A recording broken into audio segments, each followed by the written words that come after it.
Executive magistrate Naseer Abbas की सरबराही में WSSP zone C के मुख्तलिफ इलाकों और बोर्ड बाजार में रिकवरी मुहिम चलाई गई।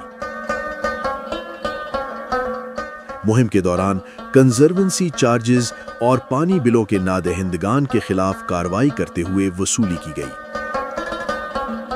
एग्जीक्यूटिव मजिस्ट्रेट ने शहरियों से मुलाकात की और उन्हें WSSP के साथ ताउन की अहमियत से आगाह किया। इलाका मकीनों ने WSSP की कारकर्दगी को सराहते हुए बरवक्त इक़दामात पर इत्मीनान का इजहार किया। ये असल में हमारे पास जितने भी डिफ़ॉल्टर्स होते हैं, पहले हमारी जो रेवेन्यू टीम होती है, जिस तरह यहाँ पर हमारे पास जोन C में जवाद साहब हैं, ये पहले चले जाते हैं, उन लोग के साथ बात कर लेते हैं।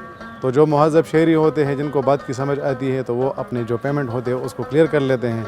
और फिर उसमें ऐसे जो होते हैं जो प्रॉब्लमेटिक होते हैं, जो कानून की खिलाफ वर्जी करते हैं, फिर फाइनली मैं वहाँ पर चला जाता हूँ, उन लोगों के साथ बात कर लेते हैं। अगर वो बातों से समझते हैं तो ठीक है। लिहाजा हमारी इन लोगों से यही रिक्वेस्ट होगी कि आप लोग में से जितने भी डिफ़ॉल्टर्स हैं वो अपनी पेमेंट क्लियर करें, अदरवाइज़ उसके ख़िलाफ़ जो लीगल कार्रवाई होगी, कई बंदों पे हम जुर्माना लगा लेते हैं, और इस तरह के ख़िलाफ़ जो भी कार्रवाई होगी उनसे बचने के लिए वो जितना टाइम पे कम करेंगे उतना हमारे लिए भी बेहतर रहेगा और उन लोगों के लिए भी बेहतर रहेगा। WSSP शहरी खिदमात में बेहतरी और सहूलियात की फराहमी के लिए ऐसे इक़दामात का सिलसिला जारी रखेगी।